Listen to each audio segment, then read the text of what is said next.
बिस्मिल्लाहिर्रहमानिर्रहीम। कैसे हैं भैया आप लोग? रटना नहीं है, समझना है। Syntax book board, first year chemistry, chapter number 10 solution and colloids, उसका पार्ट 7 हम करने जा रहे हैं और कंसंट्रेशन यूनिट्स का पार्ट 3 हम करने जा रहे हैं।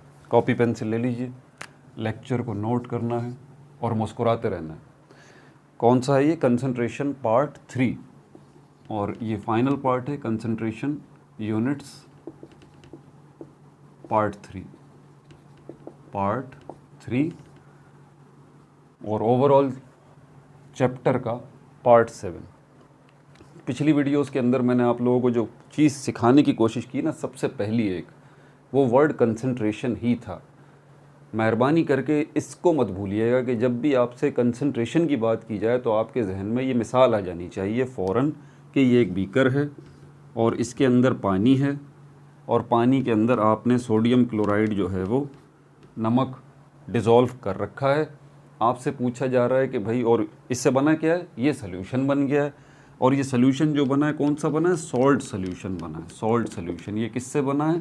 सॉल्यूट और सॉल्वेंट से। सॉल्वेंट जो है वो वाटर है, यहाँ पर H2O ज़्यादा मिकदार में है, सॉल्यूट यहाँ पर सोडियम क्लोराइड है। ठीक है, तो आपसे पूछा जा रहा है कि इस सॉल्यूशन की कंसंट्रेशन बता दीजिए। तो आपसे क्या पूछा जा रहा है?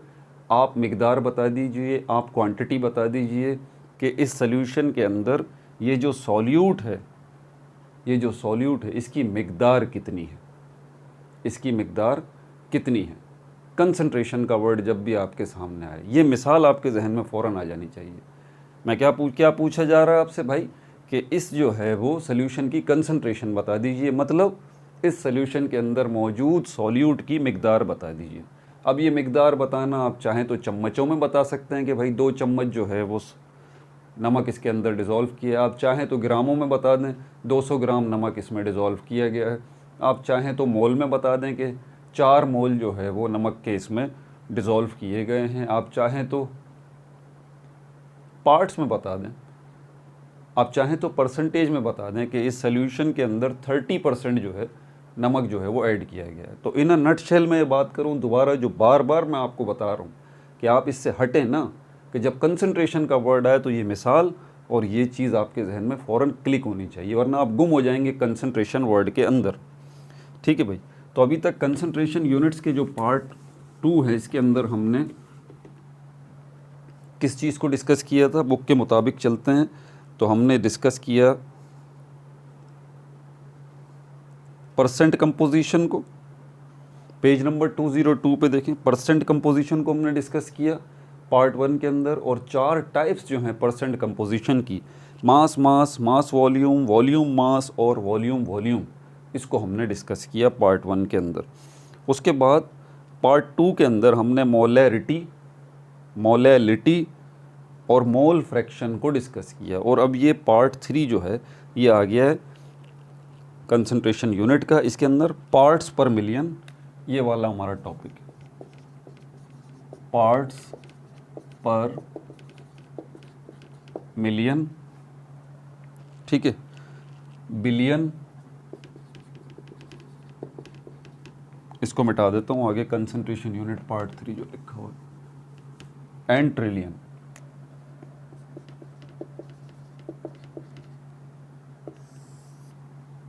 आपसे पूछा जाता है ये पार्ट्स पर मिलियन, बिलियन और ट्रिलियन है क्या? ये क्या का जवाब भी आपको हमेशा आना चाहिए। मैं आपसे पूछता हूँ ये क्या है तो मुझे एक लफ्ज़ में जवाब दे दें, सर ये मार्कर है। जब आपसे पूछा जाए ये पार्ट्स पर मिलियन, बिलियन, ट्रिलियन क्या है, आप ये बोलें कि ये कंसंट्रेशन बताने का एक तरीका है। मोलैरिटी पूछें क्या है, आप बताएं ये कंसंट्रेशन बताने का एक तरीका है। मोलैलिटी आपसे पूछा जाए कि ये क्या है तो आप बताएं ये भी कंसंट्रेशन बताने का एक तरीका है। परसेंट कंपोजिशन आपसे पूछा जाए कि ये क्या है तो आपने ये बताना है कि ये भी कंसंट्रेशन बताने का एक तरीका है। और पार्ट्स पर मिलियन, बिलियन, ट्रिलियन जब आपसे पूछा जाए कि ये क्या है तो आप बताएं ये भी भाई कंसंट्रेशन बताने का एक तरीका है, इसकी मदद से भी आप कंसंट्रेशन बता सकते हैं। इसकी ज़रूरत क्यों पेश आई? जबकि परसेंट कंपोजिशन के ज़रिए भी आप जो है वो कंपोजिशन बता सकते हैं, कंसंट्रेशन बता सकते हैं। मोलैरिटी के ज़रिए भी आप बता सकते हैं, मोलैलिटी के ज़रिए भी आप बता सकते हैं, मोल फ्रैक्शन के ज़रिए भी आप जो है वो कंसंट्रेशन बता सकते हैं। देखिए हर मेथड जो है उसके पीछे नीड होती है, उसके पीछे ज़रूरत होती है कि यार ऐसा क्यों किया गया है। कभी कभी ऐसा होता है कि अगर बहुत थोड़ी मिकदार में सॉल्यूट हो, अब ये थोड़ी मिकदार कैसा, थोड़ी मिकदार मिसाल के तौर पर आपका वाटर टैंक है, आपका वाटर टैंक है, अगर उस वाटर टैंक कितना बड़ा होता है, उसमें कितना पानी होता है, उसमें अगर आप एक पिंच, एक चुटकी जो है नमक डाल दें तो सल्यूशन तो देखें बन गया ना, आप इससे इनकार नहीं कर सकते क्योंकि सॉल्यूट और सॉल्वेंट मिल गए हैं। ये जो बड़ा वाटर टैंक है इसमें जितना पानी है ये सॉल्वेंट हो गया और वो चुटकी भर नमक जो आपने डाला है वो क्या हो गया, वो सॉल्यूट हो गया।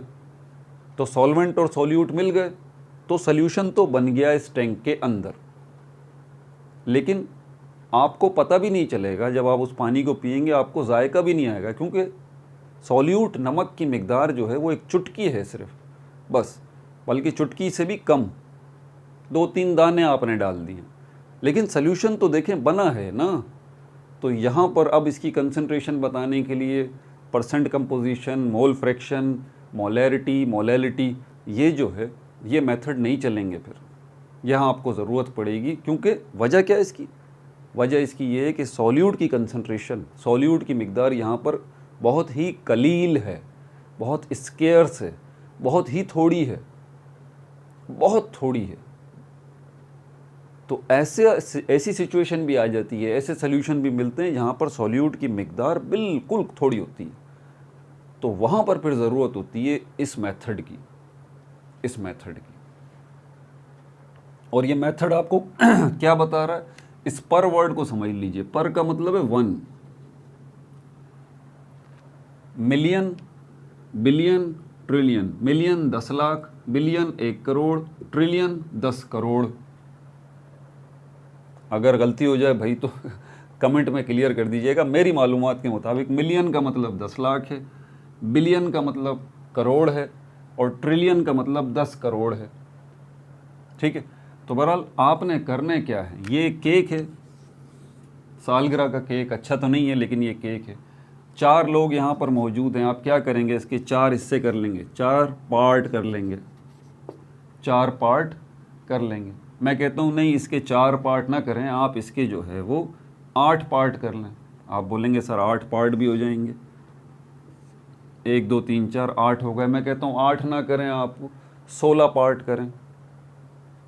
फिर मैं कहता हूँ नहीं 16 पार्ट ना करें, इसके आप 16,000 पार्ट करें। 16 पार्ट नहीं करें बल्कि 1600 पार्ट कर दें। फिर मैं कहता हूँ नहीं आप 16,000 पार्ट कर दें। फिर मैं कहता हूँ नहीं इस केक के आप जो है वो 16 लाख जो है वो हिस्से कर दें, 16 लाख हिस्से, 16 लाख हिस्से कर दें। आप बोलेंगे सर आपका दिमाग चल गया है, इसके 16 लाख हिस्से कौन करेगा भाई। ये है कॉन्सेप्ट कि जो भी आपके पास सल्यूशन आएगा ना, जो भी आपके पास आता है ये सल्यूशन, इसमें बहुत मामूली मिकदार जो है वो किसकी है, सॉल्यूट की। आपको इस पूरे सल्यूशन को हिस्सों में डिवाइड करना पड़ेगा। ध्यान से सुनिएगा, इस पूरे सल्यूशन को हिस्सों में डिवाइड करना पड़ेगा, इसके पार्ट्स बनाने पड़ेंगे। ठीक है, मिसाल के तौर पर आप कहेंगे कि इस सल्यूशन के 4 पार्ट हैं, टोटल इसके हमने 4 पार्ट कर दिए और इसका एक पार्ट जो है वो सॉल्यूट है और 3 पार्ट जो हैं वो सॉल्वेंट है। और ये चारों पार्ट जब मिले हैं तो ये 4 पार्ट्स पे मुश्तमिल सल्यूशन है। सल्यूशन समझ में आ गई बात। लेकिन यहाँ पर 4 पार्ट में डिवाइड नहीं करना है सल्यूशन को। आपने यहाँ पर सल्यूशन को कितने 10 लाख हिस्सों में डिवाइड करना है, 10 लाख हिस्सों में। और 10 लाख हिस्सों में डिवाइड करने के बाद आपने ये बताना है कि 10 लाख हिस्सों में डिवाइड करने के बाद कितने हिस्से सॉल्यूट के हैं। क्या कहा मैंने, इस सल्यूशन के 10 लाख हिस्से, 1 मिलियन हिस्से करने के बाद आपने ये बताना है कि इन 10 लाख हिस्सों में से कितने हिस्से सॉल्यूट के हैं। ये है कॉन्सेप्ट पार्ट्स पर मिलियन का।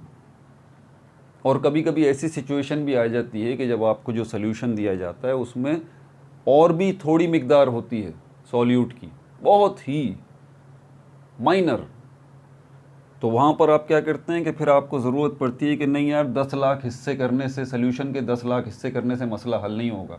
अब सोल्यूशन के हम जो है वो 1 करोड़ हिस्से करेंगे, 1 करोड़ हिस्से करेंगे, उसमें से बताएंगे कि हाँ भाई 1 करोड़ हिस्से करने पर इसके कितने हिस्से जो हैं असल में वो सॉल्यूट के हैं, कितने हिस्से हैं। अब ये देखें यहाँ पर हो सकता है कि इसके 10 करोड़ हिस्से आप करें। सोचें ज़रा, ये बीकर में आपको जो ये सोल्यूशन सॉल्ट सोल्यूशन आपको नज़र आ रहा है, इसके अगर 10 करोड़ हिस्से करेंगे, अल्लाह की पनाह भाई, और उसमें से पता चले कि एक हिस्सा सिर्फ सॉल्यूट है, नमक है, तो कितनी हैरत अंगेज़ बात होगी। लेकिन है तो सही ना, क्योंकि ये जो है ये सोल्यूशन आप चखेंगे तो आपको जायका तो नहीं आएगा, क्योंकि सॉल्यूट तो है इसके अंदर, लेकिन कितनी मिकदार है, ना होने के बराबर, लेकिन है तो सही।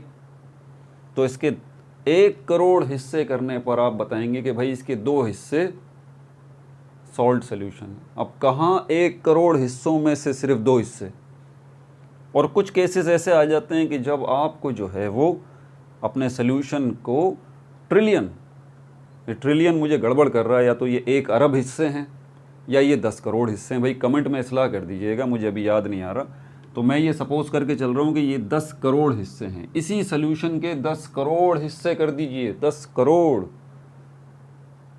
और उसमें से 1 हिस्सा या 2 हिस्सा क्या होगा, आपका सॉल्यूट होगा।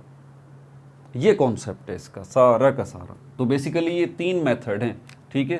पहला वाला जो है PPM कहलाता है, पार्ट्स पर मिलियन। दूसरा वाला जो कहलाता है PPB, पार्ट्स पर बिलियन। और तीसरा जो हिस्सा कहलाता है, तीसरी टाइप जो कहलाती है PPT, पार्ट्स पर ट्रिलियन, पार्ट्स पर ट्रिलियन। स्मॉल m है यहाँ पर।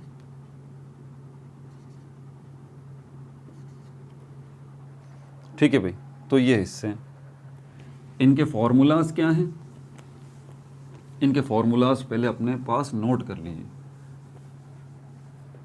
बच्चे जो ना बेदरीग गलती करते हैं एक कॉन्सेप्ट को समझने में। भाई सोल्यूशन की जहाँ बात की जा रही है तो सोल्यूशन आपको समझना चाहिए, सोल्यूशन असल में सॉल्यूट और सॉल्वेंट का इज्तमा है, उसकी कलेक्शन है, ठीक है।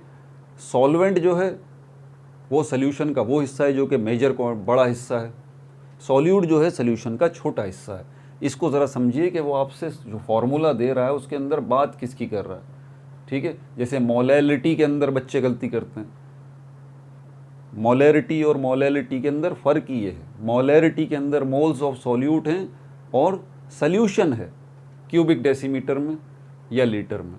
मोलैलिटी के अंदर मोल्स ऑफ सॉल्यूट हैं लेकिन सोल्यूशन किलोग्राम में नहीं है, सॉल्वेंट किलोग्राम में। हाँ, ये बड़ी गलती होती है। एग्जाम्पल्स भी अभी हम करेंगे ना तो इसको देख लेंगे, ठीक है भाई। तो ये कॉन्सेप्ट आपको मिल गया। अब इनके ज़रा फार्मूलाज आप देख लें और फार्मूलाज जो है अपने पास अभी के अभी नोट कर लें, क्योंकि मेन चीज़ यही है। Amount of solute, amount of solute, ये अमाउंट ऑफ सॉल्यूट जो है ये दोनों कैटेगरी में हो सकता है। ये मास में भी हो सकता है, मास, और वॉल्यूम, ये वॉल्यूम में भी हो सकता है। जैसे कि ये बीकर है, ठीक है, इसमें सोल्यूशन आपने बनाया और सोल्यूशन बनाने के बाद ये PPM वाला जो कॉन्सेप्ट आप ले रहे हैं, यहाँ पर इसमें जो सोडियम क्लोराइड है वो आप मास में भी बता सकते हैं, मतलब ग्रामों में, और आप वॉल्यूम में भी बता सकते हैं, मतलब क्यूबिक सेंटीमीटर में। ये बात जहन में रखिएगा, भूलिएगा नहीं। 2 कैटेगरी के अंदर आपको प्रॉब्लम्स में ये दिया जा सकता है। सॉल्यूट आपको ग्रामों में भी दिया जा सकता है, सॉल्यूट आपको ग्रामों में दिया जा सकता है, मिलीग्राम में दिया जा सकता है, किलोग्राम में दिया जा सकता है, वो इशू नहीं है, ठीक है। और या फिर आपको सॉल्यूट जो है उसकी मिकदार क्यूबिक सेंटीमीटर में भी दी जा सकती है, क्यूबिक मीटर में भी दी जा सकती है। समझ में आ रही है बात। तो ये 2 कैटेगरियाँ याद रखिएगा, एक मास वाली है, एक वॉल्यूम वाली। उसने ब्रैकेट में बताया है अमाउंट ऑफ सॉल्यूट जो मिलेगा आपको अमाउंट ऑफ सॉलिड या तो वो मास में मिलेगा या वॉल्यूम में मिलेगा, उसको आपने डिवाइड करना है। उसको आपने डिवाइड करना है किस पे? Amount of solution, amount of solution. और सॉल्यूशन का अमाउंट जो है वो भी किस में होगा? वो भी या तो मास में होगा और वॉल्यूम या वॉल्यूम में होगा। नोट कर लीजिए इसको। जैसे ये सॉल्यूशन आपने बनाया, सॉल्यूशन की बात कर रहा है वो, मैं बार बार रिपीट कर रहा हूँ, सॉल्वेंट की बात नहीं कर रहा। सॉल्यूशन जो है, हो सकता है सॉल्यूशन कितने ग्राम का बना है?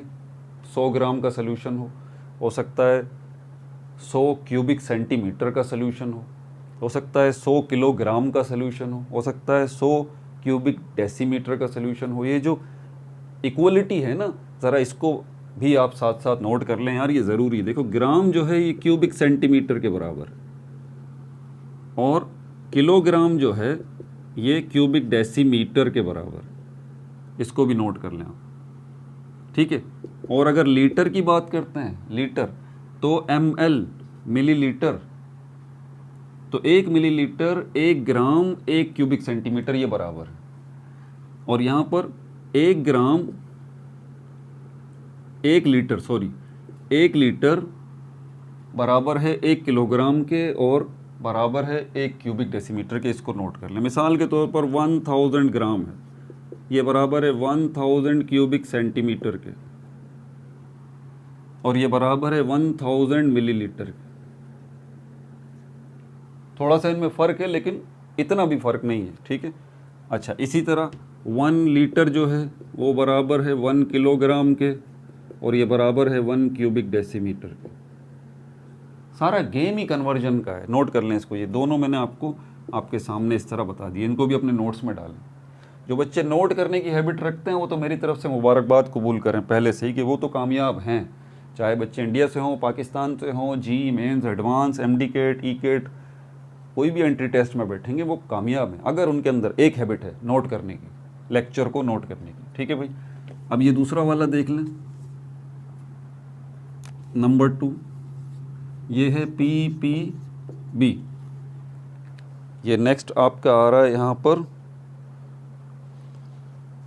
अच्छा PPB, amount of solute, amount of solution, amount of solute, amount of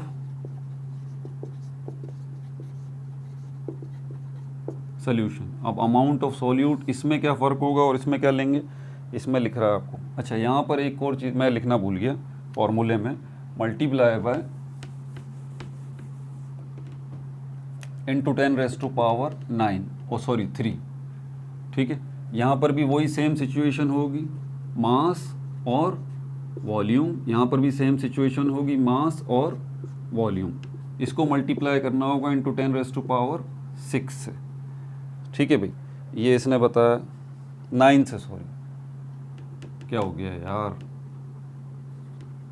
और ये 9, 6, 9, 12 इसका है मिलियन, बिलियन और ट्रिलियन इंटू 10⁻⁶ इंटू 10⁻⁹। तीसरा आ गया यहाँ पर PPT, ये हमारे पास है अमाउंट ऑफ सॉल्यूट, मास और वॉल्यूम, इसमें लेंगे आप, ठीक है। और ये भी जो है हमारे पास amount of solution, amount of solution, ये भी मास और वॉल्यूम इसमें लेंगे, मल्टीप्लाई बाय 10⁻12। अब इन तीनों के अंदर भी एक फ़र्क है, ये तो मैं बता ही चुका हूँ ना कि 10 लाख हिस्से करने हैं, 1 करोड़ हिस्से करने हैं और आपको जो है वो 10 करोड़ हिस्से करने हैं, ठीक है, सॉल्यूशन के। तो इसको ज़रा आप नोट कर लीजिए अपने पास। इससे ज़्यादा मैं अभी इन पे बात नहीं कर सकता क्योंकि अब इनकी आएंगी एग्जाम्पल्स, जो एग्जाम्पल्स हम सॉल्व करेंगे सबकी। परसेंट कंपोजिशन वाले की एग्जाम्पल भी है, 5 एग्जाम्पल्स हैं जो कि अभी मैं करवाने जा रहा हूँ। मतलब ये कि कोई रिव्यू हो रहा है पार्ट 1, पार्ट 2 और पार्ट 3 का, कंसंट्रेशन यूनिट्स का। जितने कंसंट्रेशन यूनिट्स किए हैं, percent composition, molarity, molality, mole fraction और पार्ट्स पर मिलियन, बिलियन और ट्रिलियन, इनकी एग्जाम्पल्स अब हम करने जा रहे हैं। तो यहाँ पर ये क्लियर हो जाएगा आपको, ये प्रैक्टिस भी हो जाएगी इन फार्मूलाज की, क्योंकि फ़र्क तो है ना अमाउंट ऑफ सोल्यूशन की। अगर हम बात करें यहाँ भी अमाउंट ऑफ सोल्यूशन, तीनों फार्मूलाज दिखने में तो एक ही जैसे हैं, यहाँ पे सिर्फ फ़र्क है। ठीक है, एग्जाम्पल 10.1 देख लें।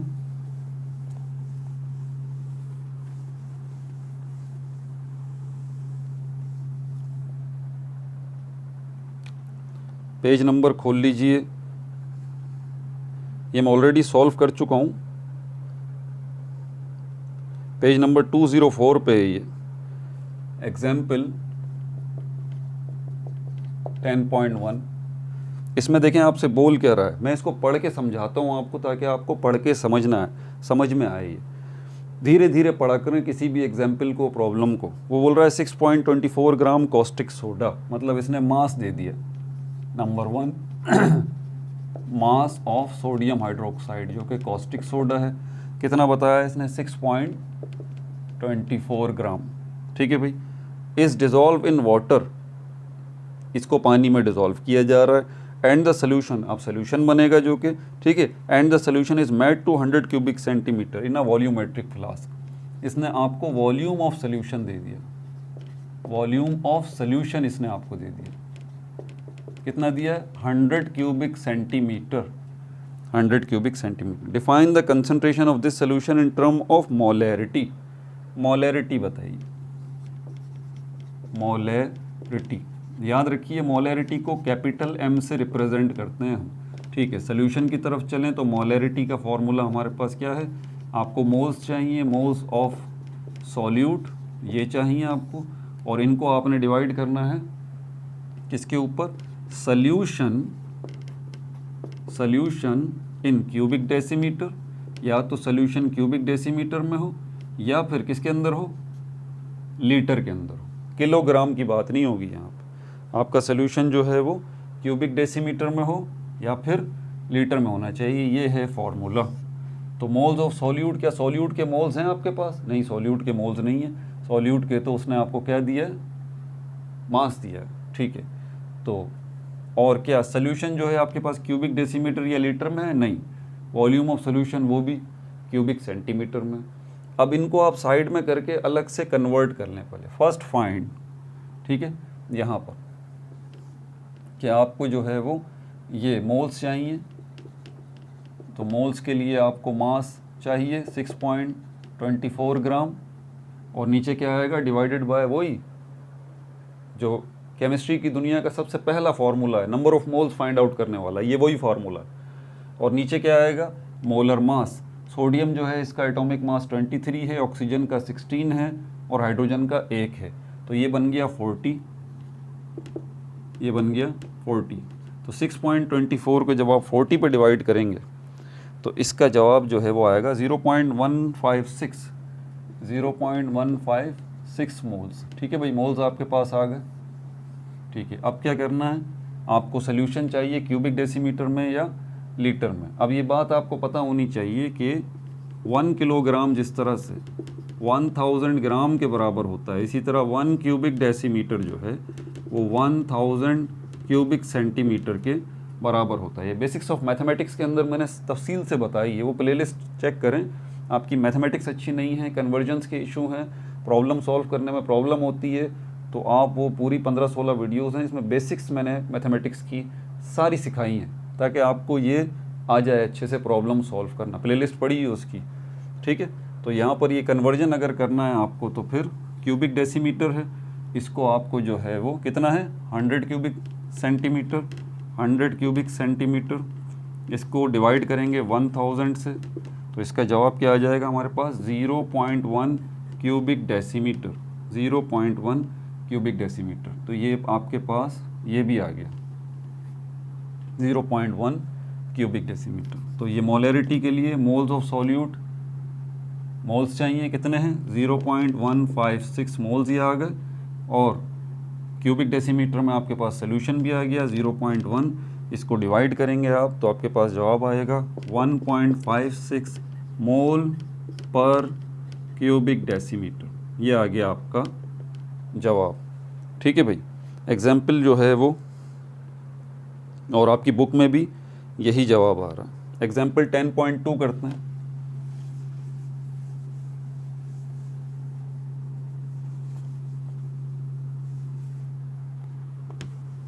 इस वाले पोर्शन को यहीं छोड़ देते हैं ताकि यहीं पे हमें जो कैलकुलेशन वगैरह करनी होगी वो इस पोर्शन पे कर लेंगे। आप भी जब प्रॉब्लम सॉल्व कर रहे हो एक पोर्शन जो है ये रफ वर्क का बना लिया करें, ठीक है। अच्छा 10.2 इसमें आपसे बोल रहा है N aqua solution of 1.2 molality. आपने गौर किया, उसने आपको मोलैलिटी दे दी जी, उसने मोलैलिटी आपको दे दी। बोल रहा है N aqua solution, aqua solution वो सोल्यूशन जिसके अंदर सॉल्वेंट पानी आपने रखा है। ऐसे सारे सोल्यूशंस को जिनके अंदर सॉल्वेंट पानी हो वो एक्वा सोल्यूशन कहलाता है। तो एक एक्वा सोल्यूशन है 1.2 मोलैलिटी का, ठीक है। तो मोलैलिटी तो उसने आपको दे दी नंबर 1 पे, मोलैलिटी उसने आपको दे दी कितनी 1.2, ठीक है। आगे कह रहा है is prepared by dissolving some amount of oxalic acid into 475 gram water. कितने पानी के अंदर डिसॉल्व किया जा रहा है ऑक्सैलिक एसिड को? मास ऑफ सॉल्वेंट है ये, मास ऑफ सॉल्वेंट। क्योंकि देखें उसने ये नहीं बोला कि सॉल्यूशन इतने ग्रामों का है, नहीं नहीं, ध्यान से पढ़ें, एक एक वर्ड बड़ा कैलकुलेटेड होता है। उसमें कह रहा है dissolving some amount of oxalic acid into 475 gram water. इसका मतलब यहाँ पर क्योंकि मास ऑफ सॉल्वेंट वाटर है यहाँ पर 475 ग्राम, आपके पास सॉल्वेंट भी आ गया। Determine the mass of oxalic acid in solution, mass of oxalic acid आपको फाइंड आउट करना। सॉल्यूशन की तरफ चल। अच्छा भाई, अब यहाँ पर हमारे पास मोलैलिटी का जो फॉर्मूला है वो ये रहा। स्मॉल m लेते हैं, आपको पता है मोलैलिटी के लिए स्मॉल m, और यहाँ पर क्या लेते हैं moles of solute, moles of solute, और डिवाइडेड बाय यहाँ पर क्या आएगा सॉल्वेंट, सॉल्वेंट इन किलोग्राम। क्या आपके पास सॉल्यूट के मोल्स हैं? नहीं है। क्या आपके पास सॉल्वेंट जो है वो किलोग्राम में है? नहीं है। तो भाई आप इनको पहले वहाँ पर फाइंड आउट कर लें, तो क्या हमारा मसला हल हो जाएगा? हाँ सर हल हो जाएगा। यहाँ पर मोल्स ऑफ सॉल्यूट लिख देंगे, यहाँ पर सॉल्वेंट जो है वो किलोग्राम में लिखेंगे, डिवाइड करेंगे, मोलैलिटी फाइंड आउट हो जाएगी। भाई मोलैलिटी थोड़ी ना फाइंड आउट करने की बोल रहा है, वो तो उसने दी हुई है आपको। फिर क्या पूछ रहा है? पूछ रहा है मास ऑफ ऑक्सैलिक एसिड। इसने ऑक्सैलिक एसिड का मॉलिक्यूलर मास भी दिया है, जो कि सॉरी मैं लिखना भूल गया, molecular mass, molecular mass of oxalic acid आपको कैलकुलेट नहीं करना पड़ा, 126 ग्राम पर मोल, 126 ग्राम पर मोल आपको कैलकुलेट नहीं करना पड़ा। एग्जाम्पल 10.1 के अंदर देखें, आपने कैलकुलेट किया था सोडियम हाइड्रोक्साइड का NaOH, उसका मॉलिक्यूलर मास आपने निकाला था। ऑक्सैलिक एसिड का उसने केमिकल फार्मूला दिया ही नहीं हमें, लेकिन उसने हमारा मसला हल कर दिया, उसने हमें इसका मॉलिक्यूलर मास या मोलर मास दे दिया। इसकी हमें ज़रूरत कहाँ पड़ेगी? तब जब ये मोल्स ऑफ सॉल्यूट आपने फाइंड आउट करने हैं। याद है ना नंबर ऑफ मोल्स का फॉर्मूला क्या है? लेकिन ऐसे नहीं करेंगे आप, क्योंकि आपका टारगेट ये नहीं है। अब ज़रा समझिए, यहाँ पर डबल डिवीज़न आएगी, डबल डिवीज़न आएगी। इसको इस पे आपने डिवाइड करना है, डिवाइड नहीं करना, इसको मैन्युपुलेट करना है इस फॉर्मूले को। कैसे? ये रहा नंबर ऑफ मोल का फॉर्मूला, नंबर ऑफ मोल बराबर हैं mass divided by molar mass. ठीक है भाई। अब यहाँ पर नंबर ऑफ मोल जो है वो हमें फाइंड आउट यहाँ पर नहीं करना है, मोल नहीं चाहिए हमें सॉल्यूट के। इस इक्वल के कॉन्सेप्ट को समझें यार, वीडियोस के अंदर मैं बहुत समझाता हूँ। ये इक्वल का साइन जो है, इसका मतलब क्या है? आसान सी मैथमेटिक्स है।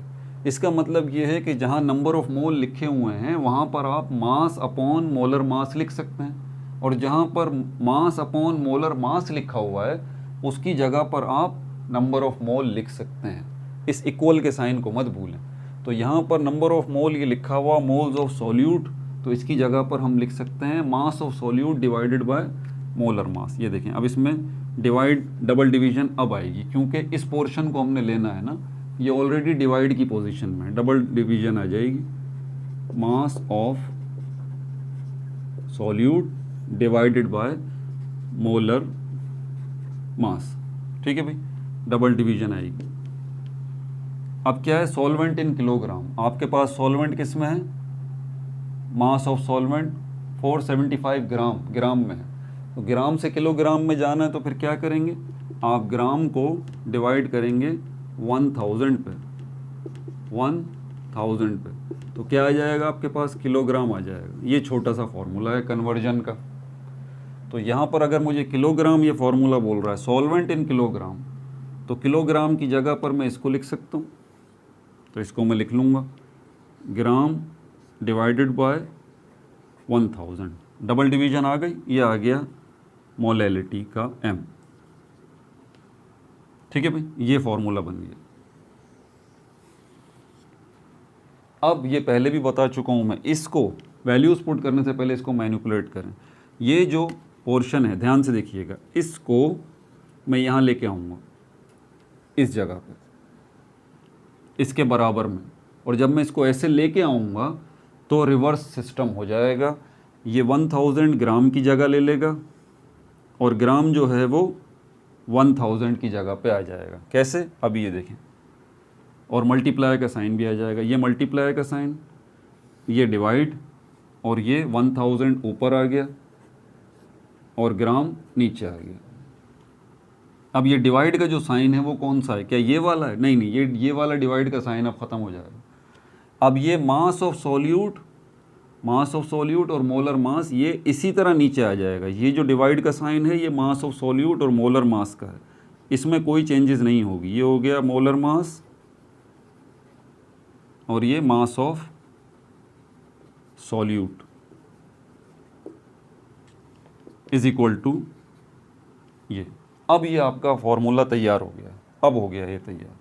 और इसमें आपका टारगेट क्या है, उसने क्या पूछा है आपसे, मास ऑफ ऑक्जेलिक एसिड। ये रहा मास ऑफ सॉल्यूट जो है ना, सॉल्यूट क्या है आपका, ऑक्जेलिक एसिड, तो मास ऑफ सॉल्यूट ये रहा, ये आपको फाइंड आउट करना। तो इक्वेशन के मुताबिक क्या मोलर मास आपके पास है, बिल्कुल है भाई, ये उसने दिया हुआ है 126 ग्राम, यहाँ आ जाएगा। क्या ग्राम आपके पास हैं, बिल्कुल हैं, 475 ग्राम यहाँ आ जाएगा। क्या मोलैलिटी है आपके पास है, बिल्कुल है, मोलैलिटी उसने दी हुई है 1.2 ग्राम, तो मोलैलिटी भी आ जाएगी 1.2। और मास ऑफ सॉल्यूट को तो आप ऐसे ही छोड़ दें, और 126 ग्राम यहाँ पर क्या आ गया, मोलर मास आ गया, मल्टीप्लाई बाय 1000 आ गया। ग्राम कितने हैं हमारे पास, 475 ग्राम, 475 ग्राम। ठीक हो गया भाई। अब हमने क्या करना है, अब हमने ध्यान से पहले तो इस 126 को 475 से मल्टीप्लाई कर दें, यहाँ मैं कर रहा हूँ। ज़रा सी आपने अगर गड़बड़ की तो फिर आपका जवाब सही नहीं आएगा। 126 को 475 से मल्टीप्लाई कर रहा हूँ, मास ऑफ सॉल्यूट इंटू 1000 को मैं इसी तरह रख रहा हूँ। ये मास ऑफ सॉल्यूट नहीं लिख रहा यार ये, और 1000 इसी तरह आ गया, और ये 126 को 475 से, क्योंकि ये मल्टीप्लाई का साइन जो है ये नीचे वालों के दरमियान भी है और ये मल्टीप्लाई का साइन ऊपर वालों के दरमियान भी है।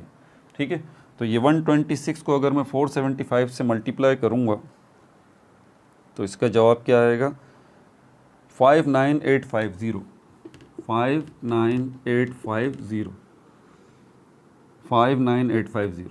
ठीक है भाई, ये आ गया। अब इसको मैं उठा के इसके साथ लेके आऊँगा तो ये डिवाइड से निकल के जब यहाँ आएगा 1.2 के साथ मल्टीप्लाई होगा, तो ये 1.2 के साथ मल्टीप्लाई होगा 59850, और ये जो डिवाइड है ये भी इधर आ जाएगा ऐसे। ये 1000 जो है, सॉरी ये 1000 जो है ये यहाँ मल्टीप्लाई की फॉर्म में है, तो इक्वल के इस साइड पे आएगा तो डिवाइड की शक्ल में आएगा। ये मैथमेटिक्स के रूल हैं। ठीक है, और यहाँ पे क्या रह गया, मास। बस अब तो बड़ा आसान काम है, 1.2 को 59850 से आप मल्टीप्लाई करें और इसको डिवाइड करें 1000 से, तो आपके पास मास जो आएगा, मास जो आएगा वो आपके पास आएगा 71.82 ग्राम। तो उसने मास ऑफ सॉल्यूट पूछा था, मास ऑफ सॉल्यूट आपके पास 71.82 ग्राम इस तरह से आ गया। और आपके एग्जाम्पल में भी यही है, ठीक है। उसके बाद फिर हम चलते हैं एग्जाम्पल 10.3 की तरफ।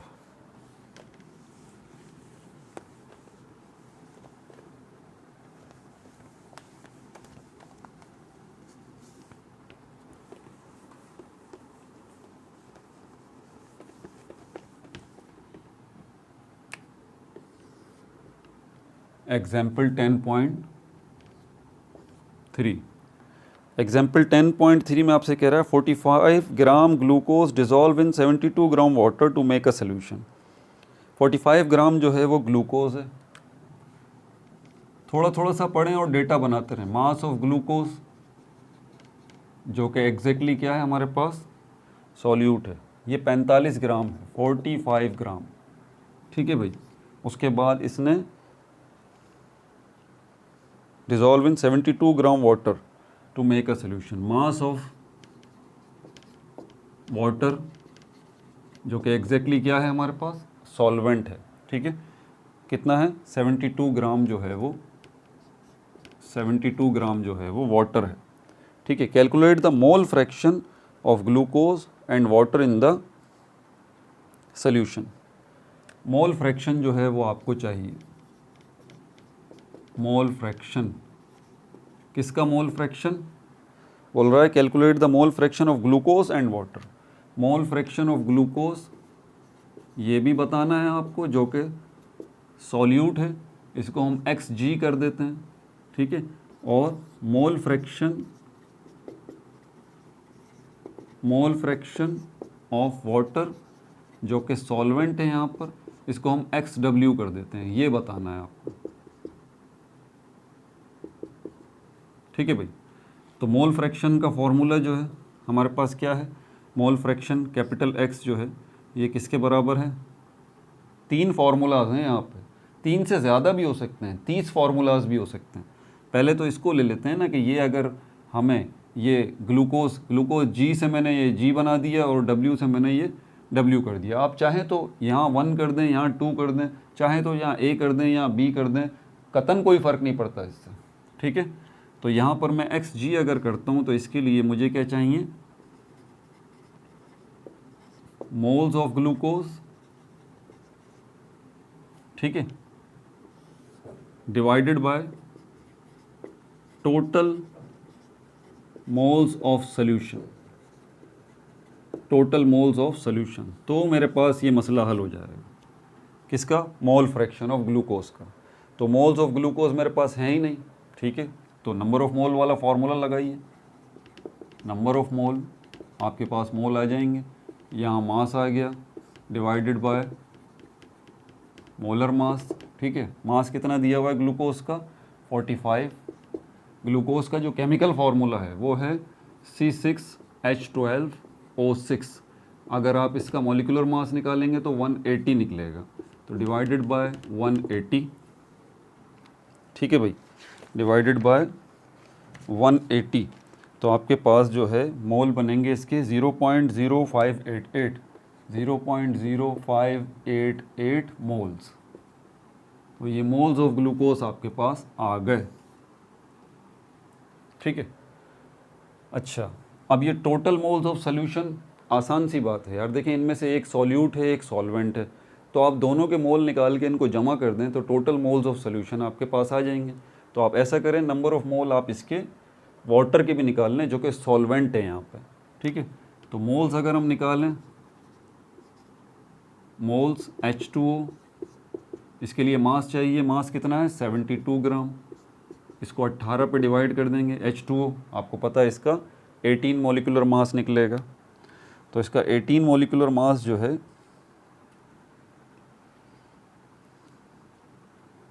वो निकलेगा। तो 72 को 18 पे जब हम डिवाइड करेंगे इसका जवाब आएगा 4 मोल्स। तो आपके पास इसके भी मोल्स आ गए, वाटर के भी। अब बोल रहा है मोल्स ऑफ सॉल्यूशन, इसका मतलब ये हुआ कि ग्लूकोज के मोल और वाटर के मोल्स जो हैं इनको आपने जमा करना पड़ेगा। ग्लूकोज के मोल हमारे पास कितने निकले, 0.0588 प्लस वाटर के मोल कितने निकले हैं 4। तो ये हमारे पास इसका सम जो है वो आएगा कितना, कहाँ गया यार, हाँ 4.25,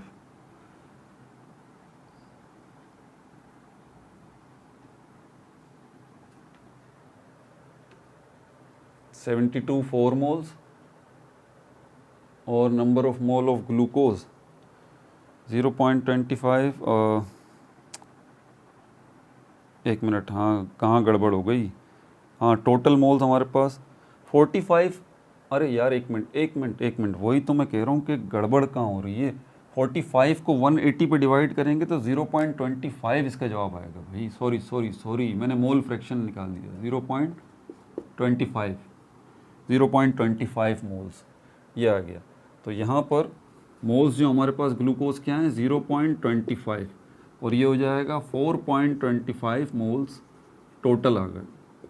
4.25 मोल्स जो हैं वो टोटल हमारे पास आ गए। ठीक है, तो अब यहाँ पर हमें ग्लूकोज का मोल फ्रैक्शन निकालना है। तो मोल्स ऑफ ग्लूकोज कितने हमने निकाले हैं 0.25 divided by total moles of solution कितने हैं 4.25। यहाँ पर इसका जवाब आएगा, वो ओवर साइट हो गया मुझसे, तो ये आएगा 0.0588 मोल्स। ठीक है भाई, तो ये हमारे पास moles of fraction of glucose आ गया। अब moles of fraction of water भी उसने बोला है कि वो भी निकालिए। तो हमारे पास मोल्स ऑफ वाटर चाहिए, मोल्स ऑफ H2O, इसको डिवाइड करें टोटल मोल्स पे। तो H2O के मोल्स हमने कितने निकाले थे 4, टोटल मोल्स हमारे पास कितने निकले थे 4.25, 4.25। इसको जब आप डिवाइड करेंगे तो आपके पास जो है जवाब क्या आ जाएगा 0.9411, 0.9411 मोल्स। ठीक है भाई, 0.9411 मोल्स। तो ये मोल फ्रैक्शन दोनों के आ गए आपके पास, ग्लूकोज के भी आ गए, वाटर के भी आ गए। वैसे मोल फ्रैक्शंस कितने भी हों, 2 हों, 3 हों, 4 हों, क्योंकि ये मेथड इस्तेमाल ही जब किया जाता है जब एक सोल्यूशन के अंदर एक सॉल्यूट ना हो बल्कि एक से ज़्यादा सॉल्यूट्स हों, ये मेथड जब इस्तेमाल किया जाता है। ठीक है, लेकिन जितने भी मोल फ्रैक्शंस होंगे अगर आप सबको जमा करेंगे ना, जैसे यहाँ पर 2 मोल फ्रैक्शंस हैं, एक ये है दूसरा ये, इनको जमा करेंगे इनका जवाब 1 आएगा। ठीक है भाई, एग्जाम्पल 10.4 देखें।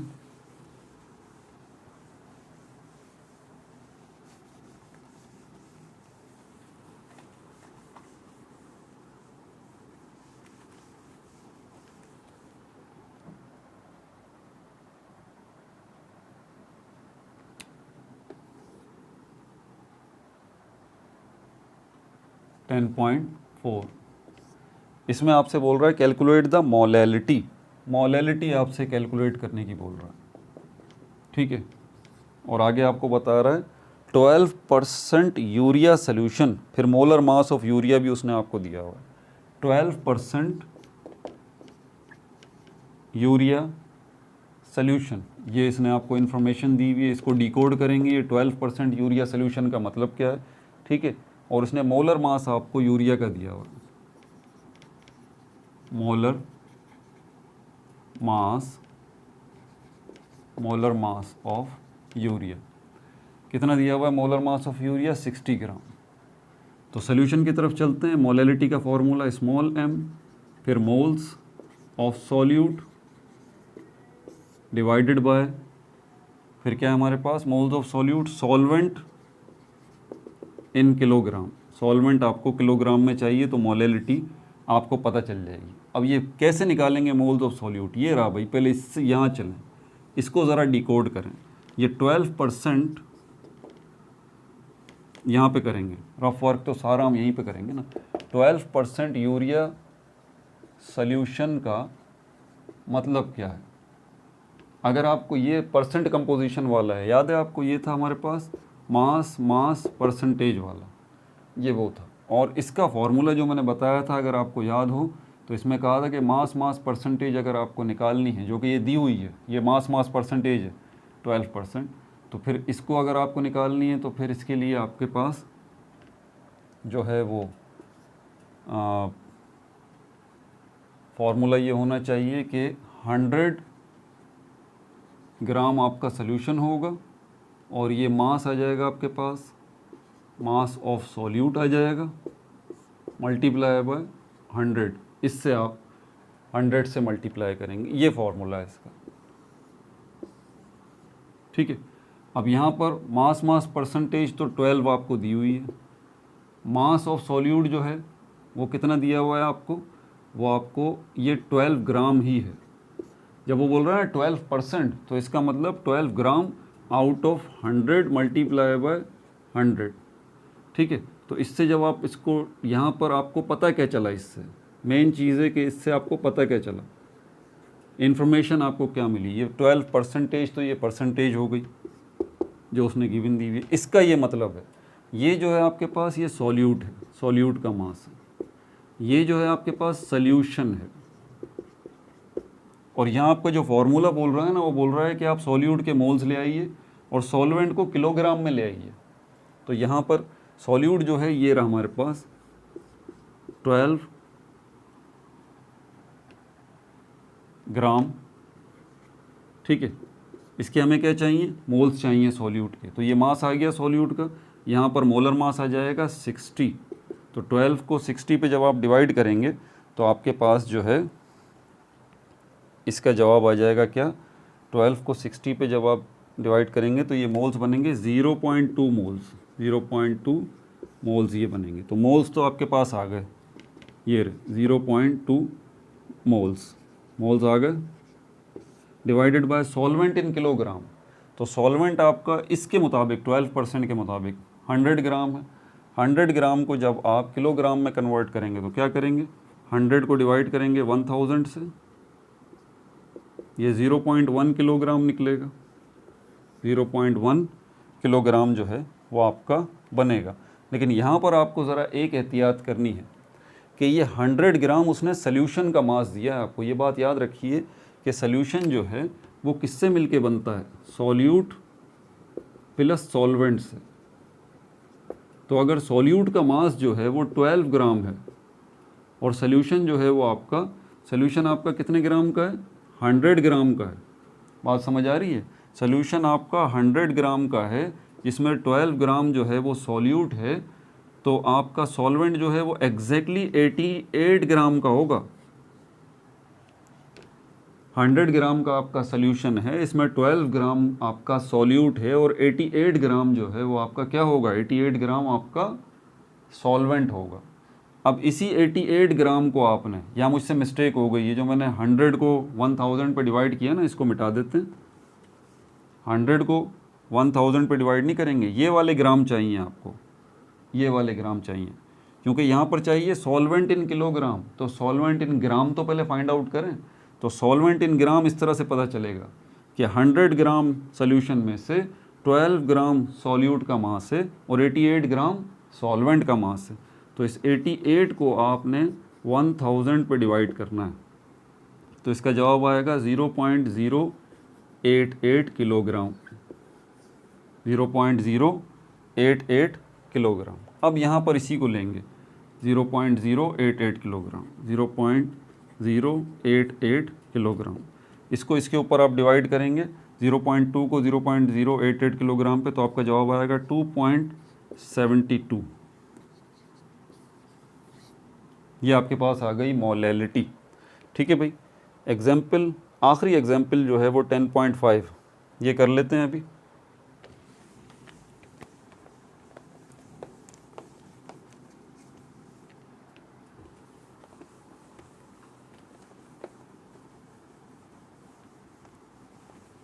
और इसके बाद अगला पार्ट जो बनेगा वो एक हाइड्रोफोबिक और हाइड्रोफिलिक वाला टॉपिक रह गया यार। उसके ऊपर भी एक छोटी सी वीडियो बनाऊंगा ताकि वो आपको क्लियरली समझ में आए। उसमें एक्सोथर्मिक और एंडोथर्मिक का भी बनाया, बात की गई है, तो वो मुझसे ज़रा मिसप्लेस हो गया।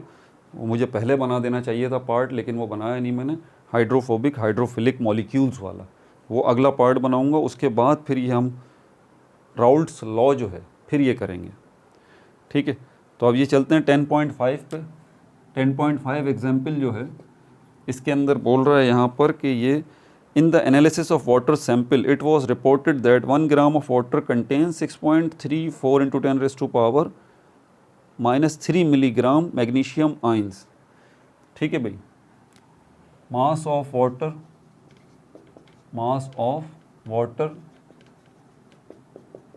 1 ग्राम है, ठीक है। मास ऑफ मैग्नीशियम आइंस वो बता रहा है कितना है, 6.34 into 10⁻³ -3 milligram magnesium ion. Concentration of magnesium ion in PPM आपसे पूछ रहा है, पार्ट्स पर मिलियन। अब इसको करते हैं ज़रा, पार्ट्स पर मिलियन। तो पीपीएम अगर आपको फाइंड आउट करना है तो इसके लिए आपके पास क्या चाहिए, solute in solution multiply by 10⁻⁶, ये इसका मेथड है। लेकिन सॉल्यूट ग्रामों में या क्यूबिक सेंटीमीटर में, सॉल्यूशन भी ग्रामों में या क्यूबिक सेंटीमीटर में, आपके पास जो है मास ग्राम में दिया हुआ है। आपको इसको जो है ना ग्राम को, इसको कन्वर्ट करना पड़ेगा, ऐसे बात नहीं बनेगी। ग्रामों में थोड़ी ना, हम यहाँ पर जो हम बात करते हैं ना, वो हम बात करते हैं इसके अंदर मिलीग्राम में। तो ये जो आपको चाहिए ना सॉल्यूट इन मिलीग्राम चाहिए, ज़रा इसमें चेंजेस कर दीजिएगा, सॉल्यूट इन मिलीग्राम, ऐसे कर लें आप। अगर वो, क्योंकि बात वही हो जाती है, इंटू 10⁻⁶ टीचर्स ने आपको करवाया है ना, आप वैसे करना चाहते हैं या ये कॉन्सेप्चुअल बेस्ड करना चाहते हैं, इसमें गड़बड़ करते हैं बच्चे। तो यार इसको डायरेक्ट कर लो, सॉल्यूट इन मिलीग्राम, आपको वो 10⁻⁶ लगाने की टेंशन नहीं है। ये डायरेक्ट आपका मसला हल हो जाएगा कि सॉल्यूट आपको मिलीग्राम में चाहिए। कॉन्सेप्चुअल चलोगे वरना गड़बड़ करोगे, ठीक है। और मास ऑफ सॉल्यूशन जो है वो आपको किस में चाहिए, इन क्यूबिक डेसीमीटर के अंदर हो, या फिर किलोग्राम में हो, या फिर लीटर में हो, तीनों में से किसी में भी हो सकता है। तो इससे बड़ा इजी हो जाएगा आपको। अब आपको पता है सॉल्यूट आपको मिलीग्राम में चाहिए, सॉल्यूट जो है वो आपको उसने मिलीग्राम में दे रखा है, ये रहा 6.34 इंटू 10⁻⁻3, ये मिलीग्राम में उसने दिया हुआ है, mg में। अब सोल्यूशन जो है वो क्यूबिक डेसीमीटर, किलोग्राम या लीटर में होना चाहिए। और आपके पास जो है वो मास ऑफ वाटर जो है वो 1 ग्राम है, तो इस 1 ग्राम को जो है वो आपको कन्वर्ट करना पड़ेगा, ठीक है। 1 ग्राम जो है वो 1 क्यूबिक सेंटीमीटर के बराबर होता है, आपको पता है। और 1 क्यूबिक सेंटीमीटर को अगर मैं क्यूबिक डेसीमीटर में लाना चाहता हूँ, जो कि यहाँ रिक्वायरमेंट है कि क्यूबिक डेसीमीटर में होना चाहिए, तो फिर यहाँ पर 1000 से इसको डिवाइड करेंगे, तो यहाँ पर हमारे पास आएगा जवाब 0.1 इंटू 10⁻⁻³ क्यूबिक डेसीमीटर। या तो ये आपके पास आ जाएगा या सिंपली यूँ आ जाएगा 0.001 क्यूबिक डेसीमीटर, ये आ जाएगा। दोनों ही जवाब सही हैं, ठीक है। तो आप इसको ले लें 1 इंटू 10⁻³ क्यूबिक डेसीमीटर, ठीक है भाई, शर्तें पूरी हो गई। तो अब यहाँ पर ये इससे कट जाएगा, टेंशन ही ख़त्म। 6.34 को 1 पे डिवाइड करेंगे, 6.34 mg ही जवाब आएगा। तो पार्ट्स पर मिलियन जो बना है यहाँ पर वो हमारे पास 6.34 ppm, mg नहीं करेंगे, गलती मत कीजिएगा, ppm। पार्ट्स या हिस्से वगैरह जो है ना वो रेशो होता है, उसमें कोई यूनिट हम नहीं लेते, ठीक है। तो इसके साथ 6.34 ppm होगा, ठीक है भाई। अगला पार्ट नंबर 8 जो है वो हाइड्रोफिलिक हाइड्रोफोबिक मॉलिक्यूल्स जो है इस पे कर लेते हैं। फिर पार्ट 9 जो है वो राउल्ट्स लॉ जो है उस पर हम बात करेंगे, ठीक है भाई। अपना बहुत ज़्यादा ख्याल रखिएगा। No like no subscribe, only share.